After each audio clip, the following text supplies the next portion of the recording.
francophone.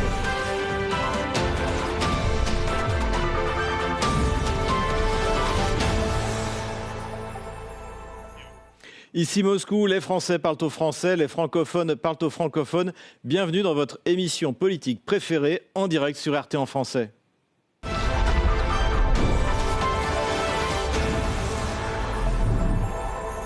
Demain, cela fera 2 semaines que la coalition israélo-américaine a attaqué l'Iran.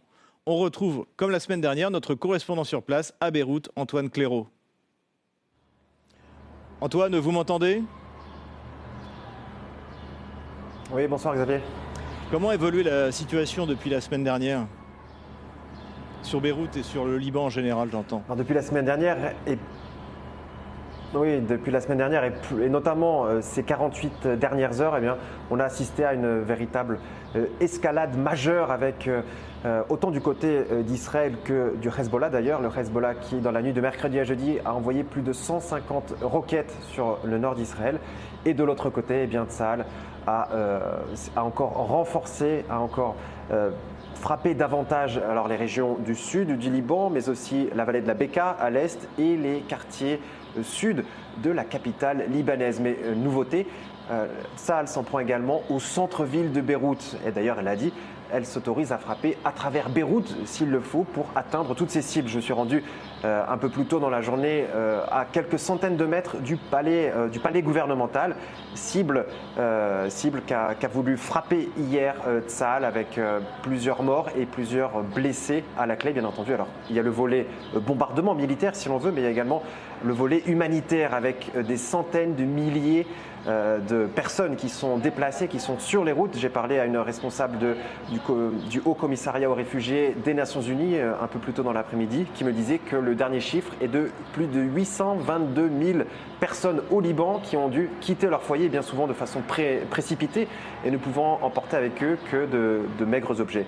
Donc voilà pour la situation militaire. Et enfin, le volet politique, on a les autorités israéliennes qui mettent la pression sur les autorités libanaises pour qu'elles en fassent davantage pour désarmer le Hezbollah. Et de son côté, eh bien, l'exécutif libanais en appelle à la communauté internationale pour l'aider à établir le dialogue avec Israël pour trouver une solution à ce conflit qui dure, mais également cette crise humanitaire, comme je vous le disais. Et quelle est la perception du conflit pour les Libanais ? Est-ce qu'ils se voient perdus au milieu de quelque chose qui les dépasse ou est-ce qu'ils espèrent agir ? Comment pensent-ils s'en sortir ? Alors après, tout dépend à qui vous demandez, bien sûr. Si vous demandez à des chiites ou à des chrétiens, vous aurez une réponse différente.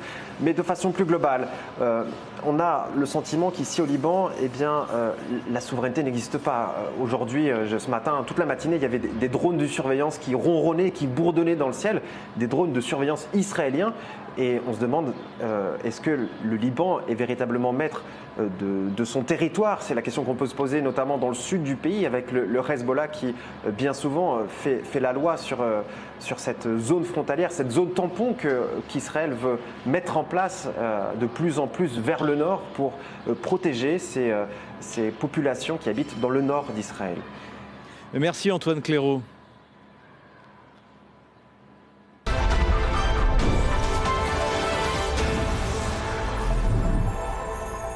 Le modèle vénézuélien ne s'est pas reproduit et désormais les pronostics sur la durée du conflit varient selon les représentants de l'administration Trump.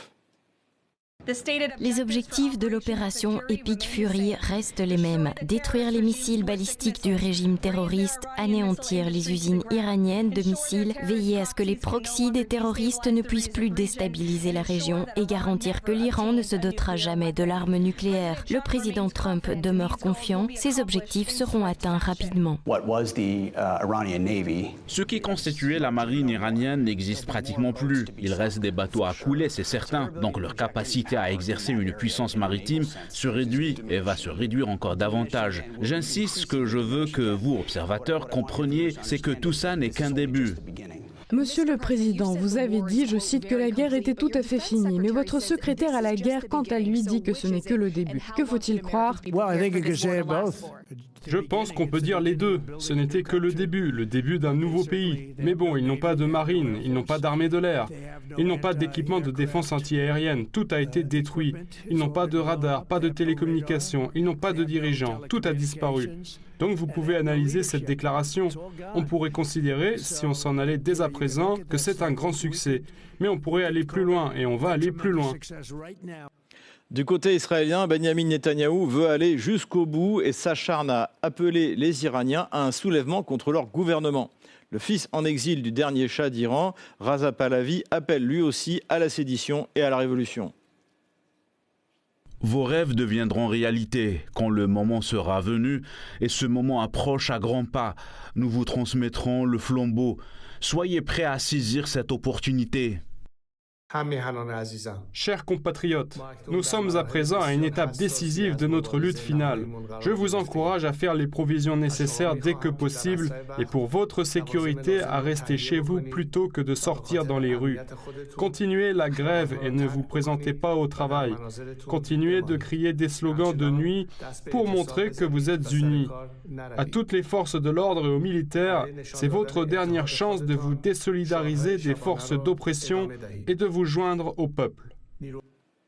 Alexis Tarad, je sais que vous revenez d'Abu Dhabi. Ça tombe là-bas ? Alors, Abu Dhabi, moi j'étais dans la partie touristique et donc les cibles étaient plutôt au niveau du port et d'aéroports qui sont assez éloignés. Donc, sur la partie ville en elle-même ou centre-ville en elle-même, il n'y avait pas d'événement majeur. Par contre, je suis allé à Dubaï, effectivement, puisque l'aéroport d'Abu Dhabi, finalement, n'était pas accessible. À Dubaï, effectivement, on voit, notamment sur les derniers jours, un accroissement des drones, un accroissement des frappes. Et là, pour le coup, dans la ville même. Par rapport aux objectifs de guerre, aux résultats de la guerre, selon Trump, Exet ou Madame Leavitt, on est quand même frappé par le discours qui a du mal à se coordonner, non ? Ceci étant, ils ont tous pas tort.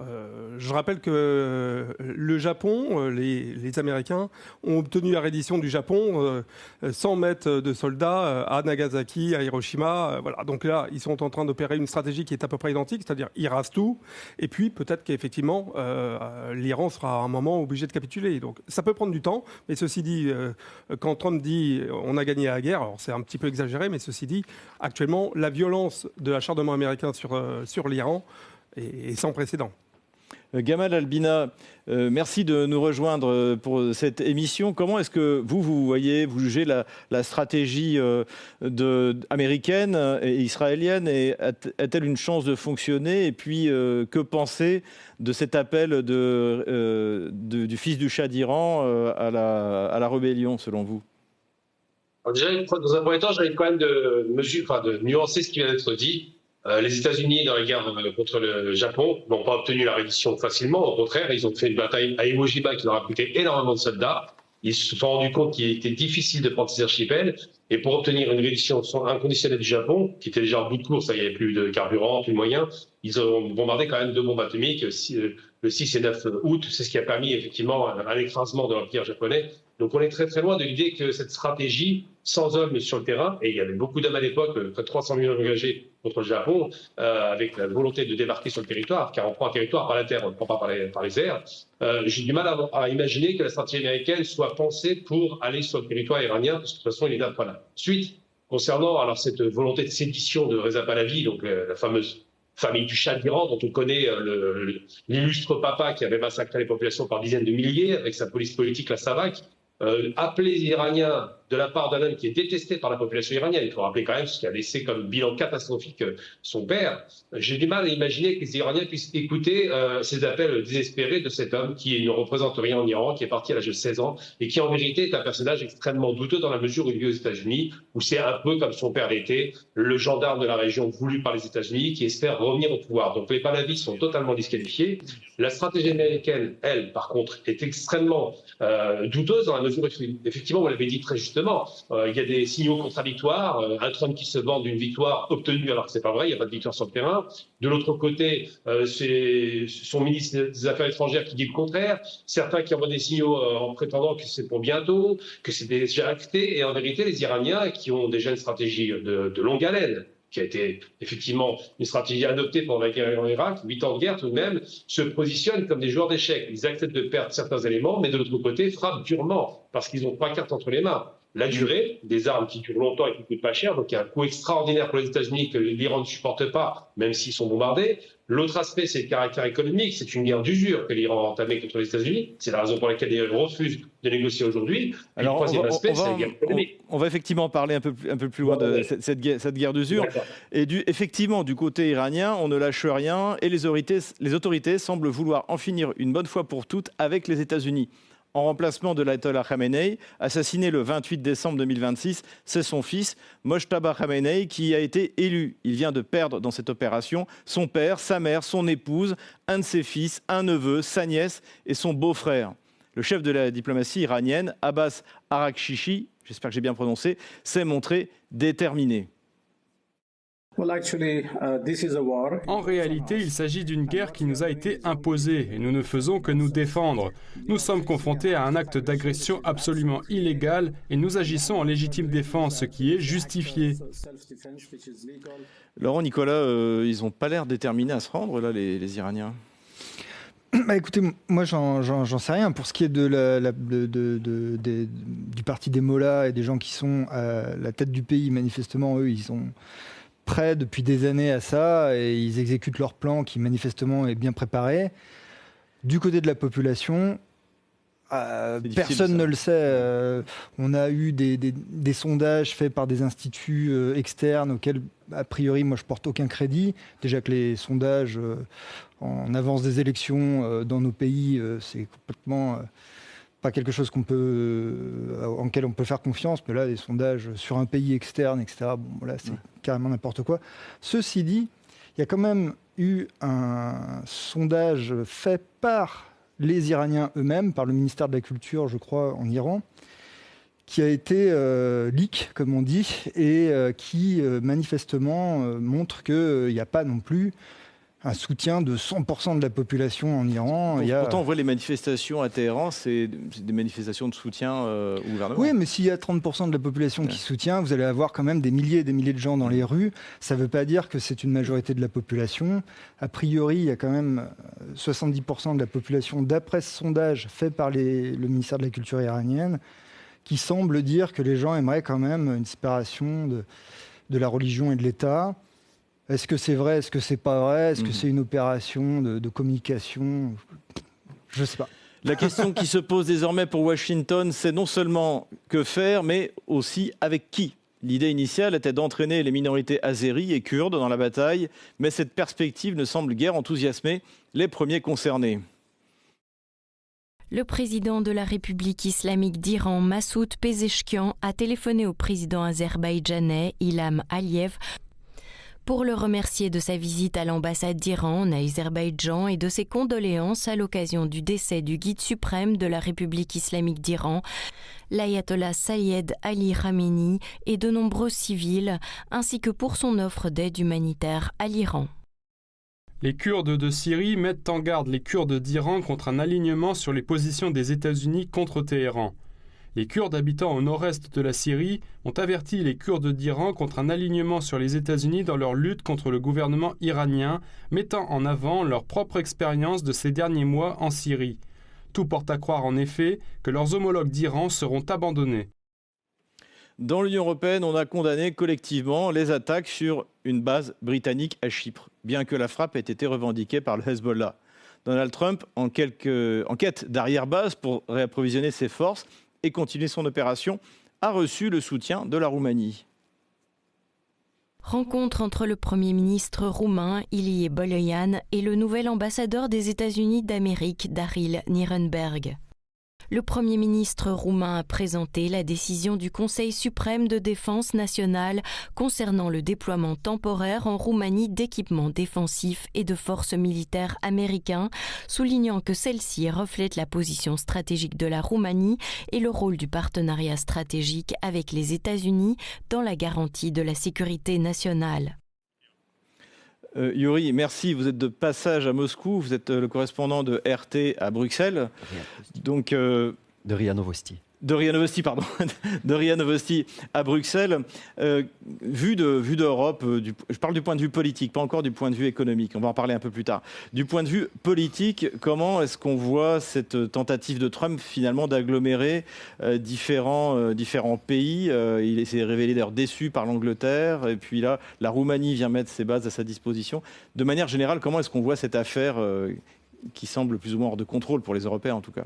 Très clairement, c'est une catastrophe pour les Européens, ce qui se passe politiquement, en parlant du fait qu'on parle de 27 pays qui sont censés aligner une position commune, en sachant qu'actuellement, avec Donald Trump, c'est quasiment impossible de le faire de base. On le voit très bien avec les déclarations de Kaja Kallas, qui est incapable de donner une position claire de l'Union européenne sur ce qui se passe. On voit que l'OTAN pousse, notamment vis-à-vis des Espagnols, avec le conflit qu'il y a eu entre Donald Trump et le Premier ministre Pedro Sanchez, sur le refus des Espagnols d'autoriser les Américains à utiliser leur base commune pour leur frappe contre l'Iran. Donc pour les Européens aujourd'hui, en particulier pour les leaders, il n'y a aucune position commune. Personne n'ose ouvertement critiquer Donald Trump parce qu'ils se rendent compte d'une chose, c'est qu'à chaque fois qu'ils le font, les conditions dans lesquelles ils négocient ensuite avec les États-Unis s'empirent systématiquement. Et comme ils n'arrivent pas à faire front commun, ils se retrouvent avec des pays en bilatéral avec les États-Unis qui n'ont aucun moyen de supporter la pression que Donald Trump leur met dessus. Donc pour l'instant, pour l'Union européenne, c'est une catastrophe politique, clairement, et sans compter le volet économique. Vous sentez que vous voulez rebondir sur ce déclassement européen, et un nouveau déclassement? Non, le déclassement européen, il n'est pas nouveau au niveau de la diplomatie, mais ce qui est important, et peut-être pour aller en complément, c'est qu'en Europe et aux États-Unis, on a un poids d'Israël qui est complètement différent.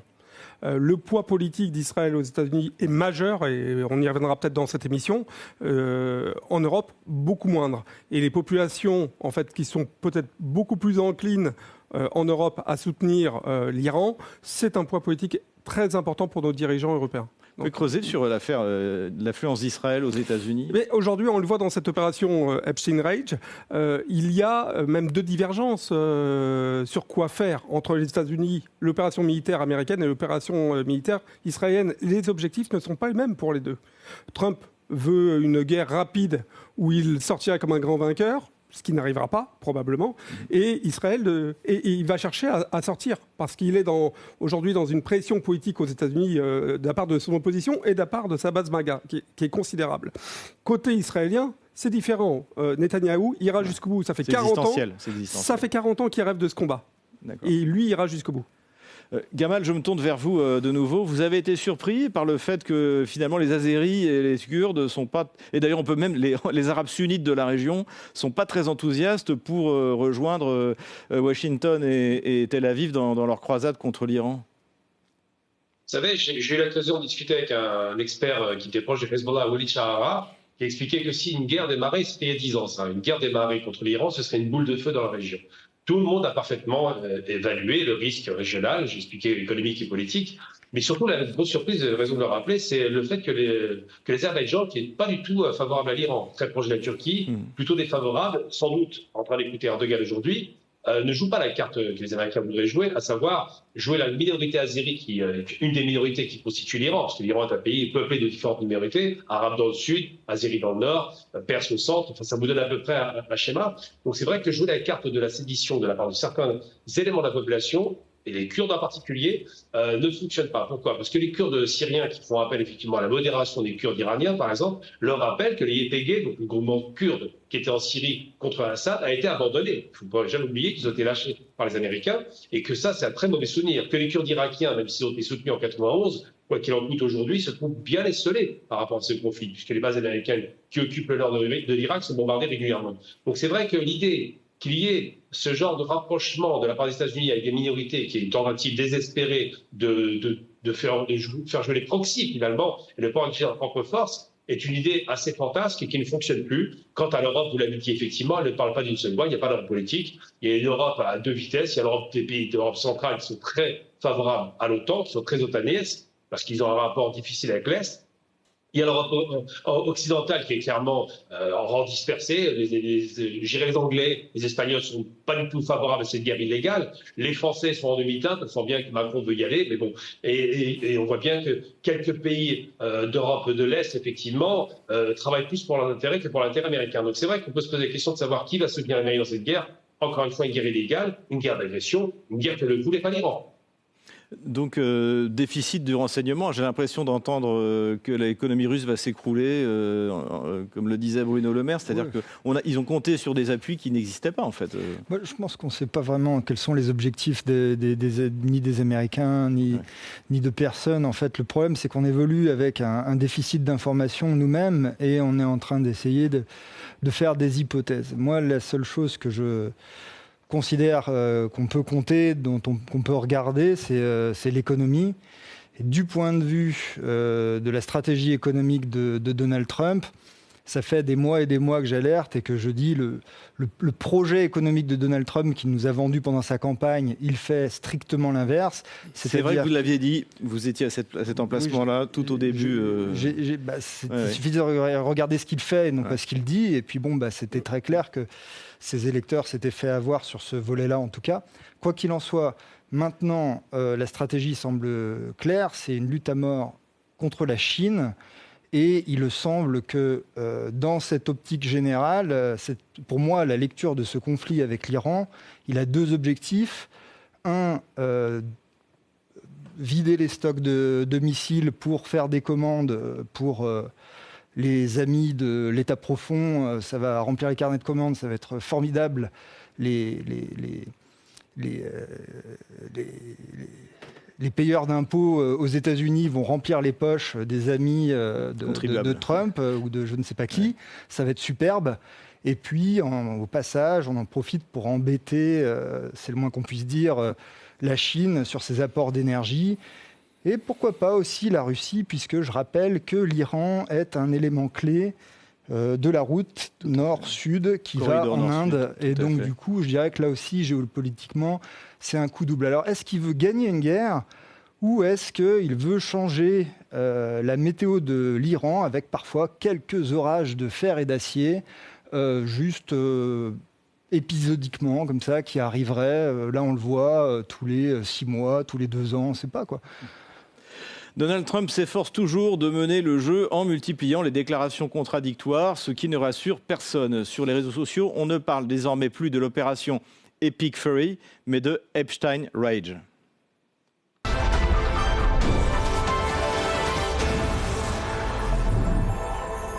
Comme il fallait s'y attendre, les prix des hydrocarbures, pétrole et gaz, mais aussi du charbon ont brutalement augmenté. Le Brent a atteint brièvement $115 le baril, tandis que l'Oural a atteint les $100. Donald Trump a tenté de rassurer les marchés en annonçant la levée de certaines sanctions sur le pétrole et a promis une escorte armée des pétroliers dans le détroit d'Ormuz. Nous allons également lever certaines sanctions sur le pétrole pour réduire les prix. Nous avons des sanctions contre certains pays et nous allons les lever jusqu'à ce que la situation s'améliore. Qui sait, peut-être que nous n'aurons pas besoin de les remettre. Il y aura une telle paix. Mais le moment venu, la marine américaine et ses partenaires escorteront si nécessaire les pétroliers dans le détroit. J'espère que ce ne sera pas nécessaire, mais en cas de besoin, nous le ferons. Les premiers à être touchés sont les Européens, dont les réserves diminuent dangereusement et pour qui les prix à la pompe explosent. Tant pis pour le consommateur, ni Ursula von der Leyen ni Emmanuel Macron n'ont l'intention de lever les sanctions contre la Russie. Pourtant, face à la crise actuelle, certains préconisent d'abandonner notre stratégie à long terme et même de revenir aux combustibles fossiles russes. Ce serait une erreur stratégique. Cela nous rendrait plus dépendants, plus vulnérables et plus faibles. Donc nous devons garder le cap de notre stratégie à long terme. Au-delà de cela, nous avons acté également dans ce G7 que cette situation ne justifiait en aucun cas de lever les sanctions qui existent à l'égard de la Russie, qu'elle devait continuer cette situation ne devait pas évidemment réduire notre attention à l'Ukraine, au soutien à l'Ukraine et à la clarté que nous avons en termes de sanctions à l'égard de la Russie. Sur le continent africain, la hausse des prix devrait rebattre les cartes au préjudice des consommateurs. Cependant, certains pays producteurs de pétrole pourraient réussir à tirer leur épingle du jeu, comme l'Algérie, l'Angola ou même l'Afrique du Sud. Le choc pétrolier dû à la crise en Iran touche durement l'Afrique, où la nourriture est surtout transportée par voie routière. Le Nigeria et le Ghana produisent du brut, mais importent leurs produits raffinés, ce qui limite les avantages qu'ils peuvent tirer de prix élevés au niveau mondial. Lundi, la guerre a fait monter le prix du baril à $100. Une prolongation de cette situation donnerait un coup de fouet aux recettes de pays exportateurs comme l'Angola, l'Algérie et la Libye. Alors je tiens à préciser que Donald Trump vient donner tort à Emmanuel Macron qui avait dit que le G7 avait décidé de prolonger les sanctions, puisque les sanctions viennent d'être levées pour un mois, il est vrai, pour un mois, pour les tankers qui étaient déjà chargés, qui pourront donc distribuer leur pétrole où ils veulent, en tout cas dans le cadre des sanctions américaines. Je vais de nouveau me tourner vers notre Européen, Yuri. Yuri, c'est quand même perseverare diabolicum là, entre Van der Leyen et Emmanuel Macron qui ne veulent absolument rien entendre, alors que, à la limite, les Américains produisent quasiment leur consommation de pétrole, de carburant. Donc effectivement, il peut y avoir une augmentation des coûts à la pompe, mais malgré tout, le volume est là, alors qu'en Europe, il n'y a rien. Comment vous expliquez cette espèce d'obsession qui ne mène à rien, d'ailleurs ? En fait, quand on entend par exemple ce que vient de dire la présidente de la Commission européenne, Ursula von der Leyen, et elle est de loin pas la seule à le dire, c'est le cas de tous les commissaires européens qui s'expriment depuis le début de ce conflit, on a vraiment l'impression d'être chez les fous, tout simplement. Parce qu'elle explique très clairement que nous sommes dans une dépendance vis-à-vis de la Russie si nous reprenons les achats d'hydrocarbures. Vous êtes dans une dépendance vis-à-vis des États-Unis sur tout. Si en plus de ça, vous rajoutez une dépendance sur les États-Unis vis-à-vis des prix de l'énergie, parce qu'on parle du prix que les Américains déboursent pour lancer des missiles sur l'Iran, mais il ne faut pas oublier qu'ils font de l'argent aussi en même temps. Quand on parle de l'augmentation des prix du pétrole, c'est le plus gros exportateur au monde. Donc ce pays-là est en train de faire de l'argent. Et les Européens sont en train tout simplement de se faire tondre. Donc entendre la présidente de la Commission européenne dire qu'on ne peut pas reprendre les achats d'hydrocarbures russes parce qu'on redeviendrait dépendant vis-à-vis de Moscou quand en même temps tu es dépendant des États-Unis sur le même sujet en payant plus, ça n'a aucun sens. Pourquoi est-ce qu'elle le fait ? Ce serait plutôt ça la question. Et je pense simplement qu'ils sont allés ils sont jusqu'au boutiste. Ils ont fait tapis vis-à-vis de la Russie. Et maintenant, ils n'ont pas le choix. On n'est pas du tout dans une question de logique de ce qui est bon ou pas bon pour les Européens. On est tout simplement dans une question de si on reprend les achats d'hydrocarbures russes, on perd la face sur ce qu'on a fait ces 4 dernières années. On ne peut pas se le permettre parce que politiquement, c'est un cimetière. Laurent, je vous ai senti excédé quand vous avez entendu Van der Leyen. En fait, si on écoute effectivement les mots qu'elle prononce et qu'on isole la phrase et qu'on essaie de la comprendre, ça ne veut strictement rien dire. En quoi une stratégie à long terme est déterminée par nos actions à court terme ?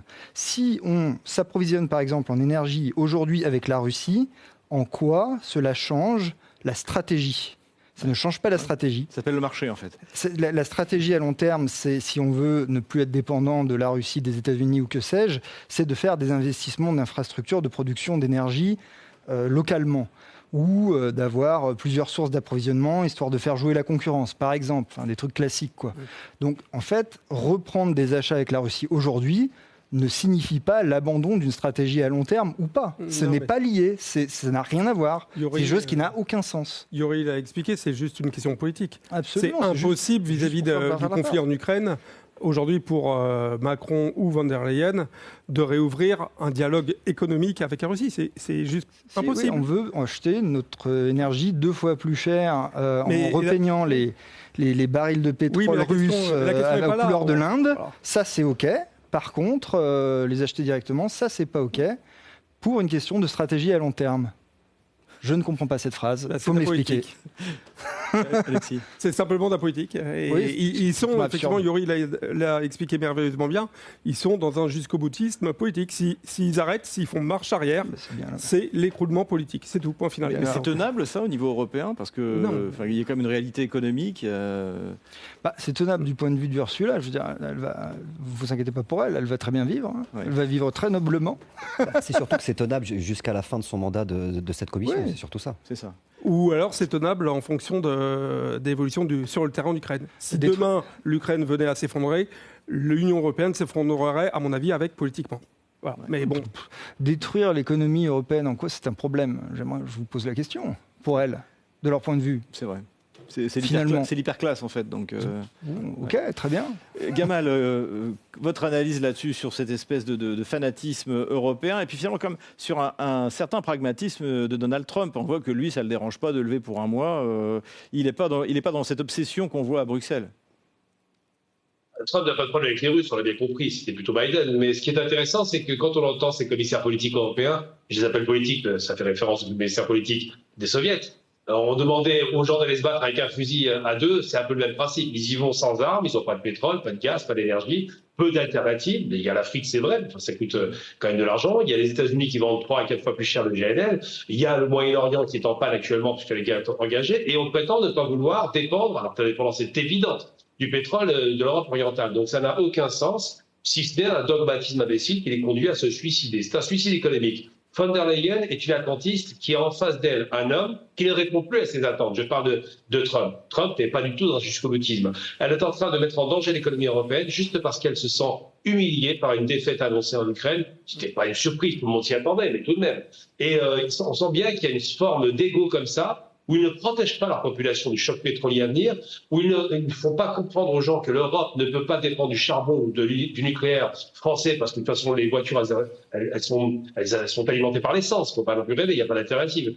Donc quand ils font ça, il le faut pour des raisons politiques, bassement politiques, pour des raisons d'ego. Et oui, parfois on fait les guerres pour des égos. Et puis le fond en mettant en danger la population. Mais je dirais simplement, c'est que le pragmatisme de Trump va ouvrir une brèche, évidemment. S'il ouvre la voie au pétrole russe pour un mois, on peut imaginer que les sanctions réapplicables vont être compliquées. Et en même temps, on est dans une guerre au Moyen-Orient qui ne donnera pas son là de finale, puisque les Iraniens refusent l'arrêt des combats, et on les comprend. On est dans un conflit qui va avoir des conséquences incalculables, parce qu'en 1973, lorsque le roi d'Arabie, Faisal, fait un blocage sur l'arrêt d'approvisionnement pour sanctionner les Occidentaux de leur soutien à Israël, il coupe le robinet. Mais quand il arrête ce blocage, il réouvre le robinet. Au Moyen-Orient, c'est pas ce qui se passe. On a des zones pétrolifères qui sont bombardées, on a des zones de raffinerie qui sont bombardées. Donc là, c'est pas une coupure de robinet, c'est ce qui s'est passé comme en 91 au Koweït. On détruit pour partie l'outil de production, l'outil de stockage, et les Européens en arrivent avec leur G7 à toucher, ce qui est très grave sur un plan politique, leurs réserves stratégiques. Vous imaginez les signaux que ça envoie au marché financier. Si vous touchez à vos réserves stratégiques, ça veut dire que le pétrole se raréfie, que vous mettez en danger pour l'hiver prochain. Donc tout ça est vraiment extrêmement douteux de la part de von der Leyen. C'est quelqu'un qui m'inquiète parce qu'effectivement, elle est en train de jouer avec l'économie européenne, se rendant pas compte des conséquences a posteriori, juste parce qu'elle veut se donner le sentiment de gagner face aux Russes. Mais elle ne gagne pas. Elle perd, c'est un fait. Elle perd au Moyen-Orient aussi, parce qu'ils n'ont pas la main là-bas, ils ne peuvent pas arrêter la main de Trump. Et surtout, ils mettent en danger leur économie, qui a largement été impactée par ce conflit russo-ukrainien, simplement parce qu'ils ont envie de gagner, alors qu'ils ont déjà perdu la main. Qu'est-ce que ça nous dit, ce fait que j'ai signalé juste au début de cette partie, c'est-à-dire que Emmanuel Macron arrive sûr de lui en disant « on s'est mis d'accord pour ne pas lever les sanctions », et puis le lendemain, Trump les lève. Qu'est-ce que ça nous dit sur le rapport entre Trump et les Européens et l'Union européenne? C'est pas du tout la première fois que ça arrive avec Trump et les Européens, même loin de là, et je pense que c'est même volontaire de la part de Donald Trump de laisser parler les Européens, parce que notamment Emmanuel Macron, parce qu'il est l'un de ceux qui s'exprime le plus avec Merz, mais en fait, pas plus que nous, ils n'ont d'idée de ce que souhaite Trump ou de ce que veut Trump. Par contre, ils pensent qu'avec leurs déclarations, ils influencent sa politique, ce qui n'est pas du tout le cas. Et donc, quand Donald Trump a décidé, par exemple, que, certainement, à mon avis, la raison pour laquelle il y a eu une pause sur les sanctions de 1 mois des États-Unis, c'est aussi parce qu'il y a eu une pression de la part d'autres alliés des États-Unis sur les États-Unis, en expliquant que, hormis les Européens, notamment des pays d'Asie qui sont très impactés par cette situation, ont clairement demandé, visiblement, à ce qu'il y ait un geste qui soit fait de la part des Américains, ce qui a été fait. Mais les Européens sont out complètement politiquement. Je pense que Trump n'a pas beaucoup de solutions non plus avec la question du pétrole russe. Parce qu'il doit empêcher qu'il y ait vraiment une pression maximale politique de la part des Américains. Et il est obligé de maintenir, effectivement, je suis en train de perdre mon micro, pardon, il est obligé de maintenir un prix à la pompe qui soit à peu près acceptable encore pour les Américains. Donc il n'a pas d'alternative non plus, il n'y a pas de marge de manœuvre. Je ne suis pas certain qu'il le fasse par plaisir. Non, mais le fait qu'en fait, ils disent, il a dû le dire au G7, ok, moi je suis d'accord, et puis en fait, 24 heures après, il dit le contraire. Pour Trump, ça ne lui coûte pas bien cher de laisser les Européens s'enferrer là-dedans, et puis lui-même de ne pas en pâtir. Par contre, il y a une autre hypothèse qui n'est pas très réjouissante, mais qui est peut-être possible. Alors ce n'est qu'une hypothèse, j'en sais rien du tout, mais il faut comprendre que les Européens, donc nous malheureusement, nous n'avons aucune alternative sur bien des choses. Nous n'avons pas de système de paiement alternatif, au niveau du numérique, nous sommes complètement coincés, enferrés dans des produits américains, et ce n'est pas des petites affaires. Il faut comprendre que si jamais les Américains nous coupent le robinet à ce niveau-là, il n'y a plus aucune administration, en France par exemple, ou même en Europe, qui tourne. Si demain, ça devient interdit en Europe, je ne sais pas moi, d'utiliser Microsoft, on fait quoi ? C'est fini. Je veux dire, l'Europe revient au papier crayon. Hein, ils savent pas installer Linux, les mecs. Hein, il y en a pour 6 ans de formation. Hein. Donc, c'est foutu. Je veux dire, et ça, c'est juste un exemple. Mais des exemples comme ça, il y en a 60 000. Donc, je veux dire, s'ils voulaient nous mettre le flingue sur la tempe, ce ne serait pas difficile. S'ils voulaient nous faire n'importe quoi et lui faire autre chose, il pourrait. Est-ce que c'est le cas d'Ursula von der Leyen ou est-ce que c'est l'autre hypothèse? Elle est folle, elle a beaucoup d'ego et elle ne veut pas perdre la face. C'est peut-être le cas aussi, ou un peu des deux, ou on ne sait pas en fait. Donc c'est une autre hypothèse que je vous soumets. Moi je vais vous poser une autre question, Laurent, là aux financiers que je m'adresse. À partir de quand ça deviendra vraiment catastrophique, non seulement pour l'Europe, mais pour l'économie mondiale? Parce que même pour la Russie, en ce moment c'est plutôt pas mal. D'après, je crois, le Financial Times, la Russie gagne 150 millions de dollars par jour, tant que dure cet affrontement. Mais il y aura un moment où ça va provoquer un effondrement de l'économie globale, et là, même ça aura des conséquences sur le prix du pétrole. Donc, quelle est, selon vous, la limite de temps où ça va vraiment devenir critique ? C'est compliqué parce que c'est différent pour toutes les régions. De toute façon, la limite fatidique, c'est plus de réserves stratégiques de pétrole et puis c'est tout, quoi. C'est là où tout s'arrête, rideau terminé. Donc c'est rapide. Donc, en Europe, c'est assez transparent. La limite, a priori, c'est 3 mois. Mais à quelle vitesse? C'est 3 mois si on n'utilisait que ça. Mais on n'utilise pas que ça. Il y a encore des approvisionnements. À quelle vitesse va-t-elle se vider? On ne sait pas. La Chine, on a tout lu. On a lu 3 mois, on a lu 1 an. On ne sait pas. Parce que, bien sûr, en Chine, les chiffres sont moins transparents. Bon, en Russie, je pense qu'ils peuvent encore patienter un petit moment. Oui. À ce niveau-là, c'est bon. Mais aux États-Unis aussi, ils peuvent patienter un petit moment. Mais c'est vrai qu'électoralement, des prix à la pompe qui montent, comme le rappelait mon camarade. Si je ne crois pas me tromper, mais quand les prix augmentent, il n'y a pas de protection au niveau du consommateur américain sur le marché global. Oui. Alors qu'en Russie, immédiatement, on arrête les exportations. Souvenez-vous de l'affaire vénézuélienne. On a eu, et c'est marrant, Chevron qui a refusé d'installer ses usines à Caracas pour récupérer finalement les investissements qu'ils avaient faits avant l'arrivée de Chavez. Ils s'étaient fait spoiler, on peut le dire, par le gouvernement de Chavez d'investissements de plusieurs milliards. Et Trump avait prétexté finalement ce vol d'entreprises américaines pour faire son coup et pour dire, voyez, maintenant les entreprises américaines peuvent récupérer leur dû. Sauf qu'elles ont toutes dit, non merci, ça ne nous intéresse pas beaucoup. Alors aujourd'hui... Lindsey Graham s'est allé sur ce chemin avec l'Iran, puisqu'il a pris alors la parole. qu'aujourd'hui, peut-être que Chevron va dire, ah tiens, finalement, installer nos infrastructures au Venezuela, pourquoi pas finalement, tiens, c'est avec un prix du baril à 115, c'est pas mal. Ça devient rentable. Et donc du coup, c'est la beauté du marché. Faire monter les prix, ça a des impacts positifs pour certains. Positifs pour certains, voilà. C'est la prise de parole de Lindsey Graham, il y a quelques jours, qui a dit Venezuela plus Iran, les États-Unis, on va détenir 30%. Alors lui, c'est ce qu'il a dit. Il a dit on va détenir 30% du marché de brut. Bon, voilà. C'est comme ça que lui compte l'histoire de la guerre en Iran. Venezuela, c'est acquis, autant l'Iran, c'est un peu un fantasme. D'ailleurs, je me tourne vers Gamal. Gamal, donc là, on parle du côté de l'Iran d'une guerre d'usure. Alors, j'ai 2 questions. Est-ce que l'Iran est prête pour cette guerre d'usure? Et si oui, combien de temps?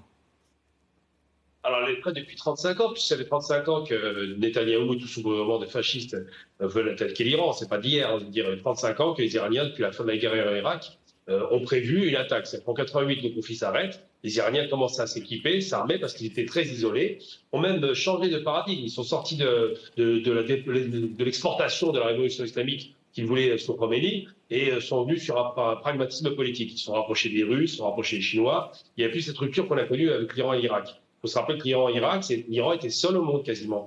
Donc ils ont résisté face à cette immense puissance occidentale. Aujourd'hui, les Iraniens ont développé un parc industriel militaire considérable et bien caché, contrairement à ce que disent les Américains. Ils ont développé un principe de guerre asymétrique nouveau, puisqu'on ne connaissait pas ça. Des guerres locaux du côté iranien, avec quand même de la haute technologie en matière de missiles. Donc sur le terrain balistique, ils ont dépassé le principe classique des missiles qui avaient une courbe balistique ascendante qu'on connaissait tous. Et surtout, ils maîtrisent, ce qui est quand même extraordinaire, les missiles hypersoniques, ce que 4 pays dans le monde maîtrisent. Les Russes, évidemment, les Chinois, les Coréens et les Iraniens. C'est quand même pas mal. Je parle à ce niveau de vitesse et de qualité technologique. Donc ça, pour dire, ils peuvent tenir très longtemps parce que les Iraniens ont développé une stratégie défensive et non pas offensive qui était depuis longtemps mise en place. Et maintenant, ils sont en plus du défensif avec des capacités offensives à porter le combat sur Israël, qui est le pays qui va payer le plus lourd tribut. Et il se trouve qu'Israël est un peu une forme de sécurité pour l'Iran. On ne se rend pas compte, ils n'ont pas pu sanctuariser le territoire en ayant la bombe atomique, mais ils ont des moyens de guerre conventionnelle qui font très mal à Israël, et chaque bombe qui tombe sur Israël, chaque frappe qui touche la sécurité israélienne, qui se fragilise jour après jour, démontre que le mythe de l'invincibilité a vécu, et surtout démontre que les Iraniens ont des capacités de porter la frappe à l'extérieur, en même temps du fait qu'ils subissent des frappes de leur côté. Donc je pense effectivement que cette guerre peut durer longtemps. Quand ils disent par exemple que les navires iraniens ont tous été détruits, c'est pas vrai. Hein. Les Iraniens ont développé une flotte considérable de petites embarcations qui font très très mal. Le principe toujours de miniaturiser la guerre, de faire une guerre de pléthorique, de petites miniatures qui attaquent, comme les fameux drones Shahed qui ont fait leur preuve d'ailleurs en Ukraine, a donné et a démontré aux Américains que la stratégie de guerre avait changé aujourd'hui. On est sur des guerres de drones, sur des guerres de missiles longue portée et rapides, et sur des guerres de précision. Merci Gamal. Alors, comme nous l'annoncions dans cette émission la semaine dernière, la Russie bénéficie de l'offensive américano-israélienne manquée contre l'Iran, en cause la baisse des réserves de munitions à l'Ukraine et l'augmentation des prix des hydrocarbures. La défense aérienne ukrainienne face à des restrictions en raison de la guerre en Iran. L'Ukraine risque de voir ses défenses aériennes affaiblies, tandis que la guerre en Iran menée par les États-Unis épuise les stocks mondiaux de missiles patriotes, armes de poids dans l'arsenal de Kiev pour faire face aux incessantes attaques russes. Guerre en Iran, le coup double rêvé de Poutine sur le pétrole. La flambée des prix de l'énergie provoquée par la guerre en Iran laisse entrevoir un renflouement des caisses de l'État russe et peut-être un allègement des sanctions américaines sur le pétrole. Mais le scénario n'est pas encore complètement écrit. La Chine aussi semble tirer son épingle du jeu. Elle obtient le passage des pétroliers, les ravitaillants, et s'est mise à constituer d'importantes réserves de pétrole brut, selon CNBC. L'Iran envoie à la Chine des millions de barils alors que la guerre étouffe le trafic dans le détroit d'Ormuz. Depuis le début de la guerre le 28 février, l'Iran a fait parvenir à la Chine au moins 11,7 millions de barils de brut par le détroit d'Ormuz, selon ce qu'indiquait mardi à la chaîne CNBC Samir Madani, cofondateur de tankertrackers.com. Laurent, on est un peu surpris par le ton dans les médias occidentaux, notamment américains. Alors beaucoup de médias sont démocrates, donc ils se réjouissent des difficultés de Donald Trump. Mais là, finalement, tout est dit. C'est pas comme avec l'affaire ukrainienne depuis 4 ans. Là, tout d'un coup, il y a un bloc de réalité qui semble être percuté. Ouais, même et ça va vous étonner, même la presse israélienne est beaucoup plus libre et beaucoup plus mesurée finalement que la presse française. C'est-à-dire que le discours, il y a différentes opinions un peu partout dans le monde, en tout cas aux États-Unis, en Israël, dans différents médias à travers le monde, on peut les lire, même à Hong Kong. Et alors qu'en Europe, ce n'est pas le cas. Je pense que les conclusions, on les connaît, on les a déjà tirées depuis longtemps. Ouais. Vous constatez ça, Yuri, sur vos confrères européens Mes confrères européens à Bruxelles, autant dire que, j'allais dire, je suis désolé, mais non, je ne le suis même pas. Le niveau journalistique à Bruxelles, c'est catastrophique. Donc bon, techniquement, s'étonner du fait qu'ils chantent tous en chœur ce que chante la Commission, non, ça ne l'est pas. Par contre, il y a un sujet qui les inquiète vraiment et qui, pour le coup, est très sérieux et qui nous concerne en particulier, nous, ici en Russie, c'est la question ukrainienne. Et on voit d'ailleurs avec le changement de ton total de Zelensky sur ses réactions à ce conflit. Au début, il a envoyé des renforts. D'ailleurs, il s'avère qu'au début, personne ne lui avait demandé. Mais en fait, au début, il se félicitait de cette intervention des États-Unis contre l'Iran. Visiblement, il pensait que ça durerait quelques jours et que ce serait réglé. Par contre, on le voit aujourd'hui avec ces déclarations, ils sont réellement paniqués en Ukraine parce que sur la question de la défense antiaérienne, on parle de pays du Golfe qui ont tous de l'armement américain. Des réserves, il n'y en a plus. Les Européens n'ont plus rien. Ils ont mis en place le système Pearl à travers l'OTAN qui permet d'acheter des armements américains avec l'argent des Européens. Mais encore faut-il qu'il y ait quelque chose à acheter. Et étant donné qu'ils sont en train d'utiliser des missiles Patriot qui coûtent des millions de dollars pour abattre des drones qui en coûtent quelques dizaines de milliers, on se retrouve dans la même situation qu'à l'époque en Pologne où au total on avait appris qu'ils avaient dépensé quasiment $1 milliard pour abattre une vingtaine de drones. On se retrouve dans la même situation aujourd'hui en Iran. Et pour les Ukrainiens, c'est une catastrophe. Alors la Chine et la Russie restent fermes dans leur soutien à l'Iran, tandis que l'Union européenne semble une nouvelle fois déclassée sur la scène internationale. L'Allemagne, l'Italie et la France tentent sans succès de trouver une place dans ce grand jeu.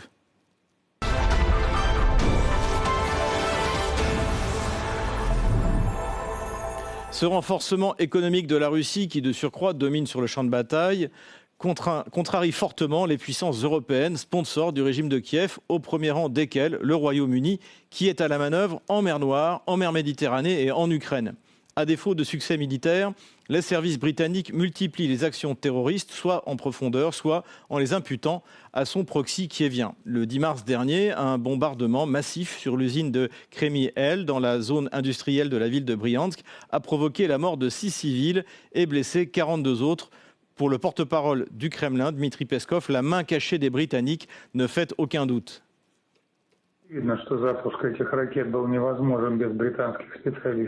Il est évident que le lancement de ces missiles n'aurait pas été possible sans l'aide d'experts britanniques. Nous en sommes parfaitement conscients et nous en tenons bien sûr compte. C'est précisément pour mettre fin à de tels actes barbares du régime de Kiev que l'opération militaire spéciale est menée. Démilitariser Kiev et le priver de toute possibilité de lancer semblable frappe barbare, cela figure parmi les objectifs de l'opération militaire spéciale.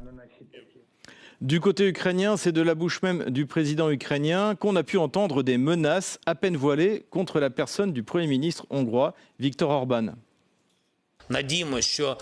On espère qu'une seule personne au sein de l'Union européenne ne bloquera pas les 90 milliards et que les soldats ukrainiens recevront des armes. Sinon, nous donnerons l'adresse de cette personne à nos forces armées, à nos soldats, pour qu'ils lui téléphonent et lui parlent leur langue. Alors depuis, on a appris de la bouche de Viktor Orban lui-même qu'effectivement, il y avait beaucoup de gens, beaucoup d'Ukrainiens qui appelaient sa famille pour la menacer. Alexis Tarad, on est dans une escalade, là, une escalade terroriste qui est presque effrayante. Et pourtant, d'ailleurs, Zelensky, qui vient de menacer Viktor Orban, est reçu, je crois, aujourd'hui par Emmanuel Macron, comme si de rien n'était. Bandé reste un jour, Bandé reste toujours. Enfin, je veux dire, il n'y a pas de grand scoop. Et ce rôle de l'Angleterre, comment vous l'expliquez que ce soit l'Angleterre qu'on voit aujourd'hui, même plus que la France et l'Allemagne, notamment à la manœuvre. Là, on a eu des Storm Shadow qui sont abattus sur cette usine. La semaine dernière, c'était un méthanier au large de Malte. Bon, Malte, c'est l'Angleterre. D'ailleurs, les Russes ne le cachent pas dans leur renseignement. Pourquoi cet acharnement anglais, selon vous ? Alors là, je vais peut-être un peu choquer, mais c'est peut-être aussi de la faute de la Russie. La Russie, à mon sens, doit profiter du changement qui se passe actuellement dans le monde. On voit Trump qui n'hésite pas à aller kidnapper Maduro. On voit Gaza qui est rasé par Israël et ça choque personne en Europe. On voit effectivement l'Iran qui est en train d'être détruit comme l'a été Gaza. Ça choque personne. La Russie doit accélérer maintenant. Parce qu'en accélérant, elle s'offrira véritablement une victoire qui permettra justement d'arrêter. Mais concrètement, ça veut dire quoi que un groupe terroriste non identifié se mette à couler des bateaux anglais ? Non, ça veut dire que l'armée russe doit être peut-être plus dure dans son combat, dans son affrontement sur le sol ukrainien. Peut-être qu'il faut effectivement que la présidence russe commence à avoir peut-être une stratégie de bombardement qui soit beaucoup plus dure que ce qu'elle fait aujourd'hui. Moi, j'ai l'impression que la Russie se bat depuis 4 ans en retenant ses coups. Mais c'est une guerre. C'est une guerre civile aussi, pour les Russes en tout cas. Ouais. Yuri. J'aimerais réagir sur 2 sujets. Le premier, c'est sur le sujet de Viktor Orban, parce que c'est symptomatique des problèmes de l'Union européenne sur la question de la politique extérieure. Normalement, les États ont une obligation de fidélité et de loyauté au bloc, mais de la même manière, la Commission européenne a une obligation de fidélité et de loyauté à ses États membres. Et là, on se retrouve dans une situation complètement ubuesque, où on a le président d'un État tiers, qui pourtant est complètement sous perfusion des financements de l'Union européenne, qui se permet de menacer le Premier ministre d'un pays membre de l'Union européenne sans réaction de la Commission. La seule chose qui a été dite, c'était en briefing la semaine dernière, lorsque la question a été posée à une représentante de la Commission, je crois que c'était Anouar qui répondait à un représentant de la Commission européenne, et qui expliquait oui, nous sommes choqués, ce langage est inacceptable. Et ensuite, vous venez d'autoriser un crédit de 90 milliards. Vous pouvez parfaitement le bloquer. Tout le monde sait que l'Ukraine n'aura plus d'argent à partir du mois d'avril, malgré la première tranche qui a été payée par le Fonds monétaire international d'1,5 milliard, mais qui ne leur permettra jamais de survivre, en sachant que sur les 90 milliards que l'Union européenne a prévus, 60 iront pour l'achat d'armement. Donc en fait, seulement 30 milliards iront pour financer le budget qui tourne aussi complètement à vide. Donc là, il y a un vrai moyen pour la Commission européenne de prouver où sont ses limites. Comment s'étonner après que Donald Trump, par exemple, ne retienne aucun coup contre l'Union européenne, quand même Zelensky peut se permettre de faire ce genre de choses. Et sur la question de l'accélération de l'armée russe en Ukraine, il faut bien noter, et vous l'avez dit, que la grande différence, c'est que contrairement aux Américains quand ils bombardent l'Irak ou l'Iran ou que les bombardements à Gaza, la population américaine ne se sent pas outrée ou choquée ou proche de ces populations, alors que c'est complètement différent dans le cas de la population ukrainienne vis-à-vis des Russes, et que pour les Russes, ce serait quelque chose de presque impossible à expliquer, d'expliquer pourquoi est-ce que notre plus proche population possible avec les Biélorusses soit bombardée de la même manière que ce qu'a été à Gaza. D'ailleurs, la guerre en Ukraine est une des rares guerres qui fait plus de morts, et largement, infiniment plus de morts chez les militaires que chez les civils. Au contraire de évidemment ce qu'on a vu à Gaza. J'avais posé la question, puisque avant d'être à Bruxelles, j'étais le correspondant de RIA Novosti à l'ONU à Genève, notamment où est basé le Haut Commissariat de l'ONU aux droits de l'homme, qui lui essaye chaque mois de publier des rapports sur le nombre de pertes civiles dans les conflits. Et lorsque j'ai quitté Genève en août l'année dernière, pour l'Ukraine, ils étaient à 13 500 civils tués depuis le 24 février 2022, en sachant que parmi ceux-ci, 9 000 l'étaient sur le territoire qui était contrôlé par l'armée ukrainienne et 4 000 sur les territoires contrôlés par l'armée russe. À titre d'exemple en termes d'échelle, c'est ce qui a été tué à Gaza en quelques semaines seulement après octobre 2023. Et pourtant, il n'y a eu aucune sanction contre Israël pour violation des droits de l'homme ou non-respect du droit humanitaire lorsque ça a été le cas pour les Russes, alors que comme vous l'avez dit, c'est un conflit où les pertes militaires sont largement supérieures aux pertes civiles. Ouais. Gamal, je vois que vous vouliez réagir. Oui, sur la question effectivement de ces deux poids de mesure, cette façon de quantifier le nombre de morts. Je note effectivement, je comprends que les Russes n'aient pas été à ce point durs avec l'Ukraine en termes d'attaque et d'offensive généralisée. Ils en avaient les moyens parce que ce sont des pays slaves, ce sont des pays frères. Ils partagent un passé commun, des difficultés communes, un affrontement central-asie qui était commun aussi malgré le fait qu'il y ait eu des bandéristes effectivement du côté de l'ouest de l'Ukraine, mais ça n'a pas vraiment pris. Et donc les Russes restent mesurés dans leur réponse, alors qu'Israël ne s'est pas gêné pour massacrer les populations civiles. Il faut rappeler quand même que c'est une guérilla qui est fondue dans la population, c'est vrai, le Hamas. Mais il n'en est pas moins qu'on estime qu'il y a entre 70 000 morts, chiffre largement sous-évalué du Hamas, à 200 300 000 morts. C'est monstrueux ce qui s'est passé là-bas et personne n'en parle. Et c'est vrai que là, on note, on va critiquer les Russes sur le conflit russo-ukrainien qui reste, je le répète, mesuré et qui est la conséquence de l'affaire de Maïdan, effectivement, un coup de force qui a été organisé par l'Europe. Et que de l'autre côté, Israël peut bombarder où elle veut, quand elle veut. Le Liban, c'est pareil. Le Liban est en train d'être rasé. Évidemment, l'Iran est largement touché. La Palestine est atomisée. Ça ne dérange personne. Mais je dirais simplement par rapport, je voulais quand même faire une remarque sur un personnage que je trouve extrêmement sombre cire, quelqu'un que j'aime pas du tout. Hein. C'est ce fameux Zelensky qui se comporte pas seulement, je dirais pas comme un bandériste, parce qu'il n'est même pas le niveau d'un bandériste, mais simplement comme un gangster. Je dirais plutôt gangster. Parce que quand on arrive à menacer comme un voyou, un chef d'État en fonction actuelle qui appartient à l'Union européenne, parce qu'il n'a pas obtenu son financement pour alimenter une guerre inutile, eh bien, c'est un voyou qui parle. Et je ne comprends même pas qu'on ait pris depuis le début au sérieux ce triste clown qui, il faut le rappeler, a démarré comme un pauvre clown, pas marrant d'ailleurs, il n'était pas marrant du tout. Donc c'est vrai qu'il faut se poser la question de savoir comment on peut percevoir le monde aujourd'hui avec ce changement de paradigme. Mais je dirais, pour finir en propos, parce que c'est important de le rappeler, la partition en Iran et en Russie se joue à deux. Les Iraniens ont apporté un soutien déterminant aux Russes par rapport aux Druzes Shahid. Les Russes apportent un soutien déterminant aux Iraniens sur le renseignement, et tout le monde le sait aujourd'hui. Et puis, si le Moyen-Orient est débarrassé des bases américaines, vous imaginez le changement de paradigme. C'est le monde qui change complètement. C'est-à-dire que l'Amérique était présente là-bas pendant 35 ans, durant cette Pax Americana qui faisait suite à la chute de l'Union soviétique. Aujourd'hui, il y a fort à parier que le changement se fera de façon accélérée parce que les Américains ont démontré leur incapacité à protéger les États qui payent très cher cette protection inutile. Ils l'ont démontré par deux fois. Une première fois avec le bombardement du Qatar par Israël où les systèmes étaient désactivés comme par hasard, et une seconde fois aujourd'hui où les Iraniens frappent durement les bases américaines et les Américains sont incapables de répondre. Est-ce qu'on peut imaginer, par exemple, parce que Donald Trump s'est plaint du peu d'entrain de l'Angleterre à vouloir se joindre aux États-Unis pour leur guerre contre l'Iran, que finalement l'Angleterre, dont on sait qu'il y a de gros problèmes avec leur marine, avec leur armée, finalement préfère se réserver pour des opérations en Ukraine, que le théâtre d'opération désormais pour l'Angleterre, c'est l'Ukraine, et ils ne veulent pas être impliqués dans cette affaire au Moyen-Orient.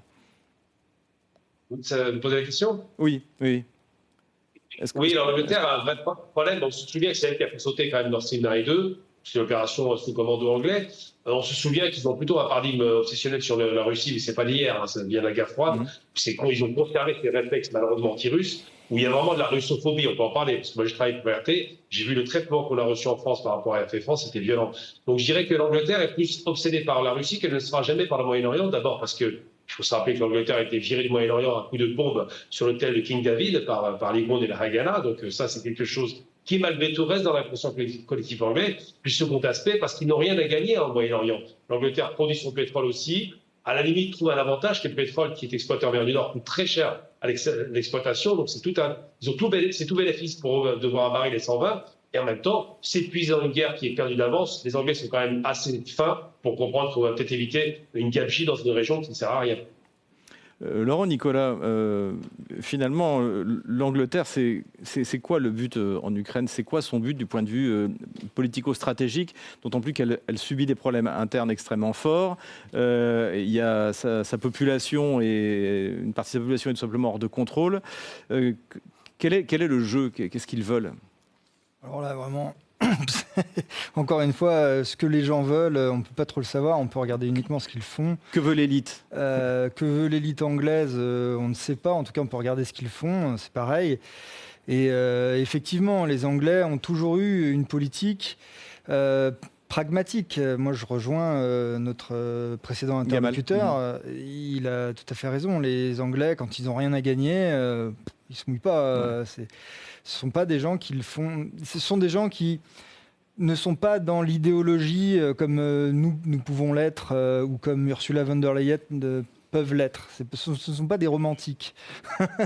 Donc, et cet acharnement sur l'Ukraine? Cet acharnement sur l'Ukraine, je pense que c'est parce que... Je ne sais pas, effectivement, je ne saurais pas l'expliquer. Moi, je rejoins vraiment l'intervention de notre... Alexis, pour finir. Il n'est pas certain qu'ils aient les moyens, de toute façon, d'avoir plusieurs fronts.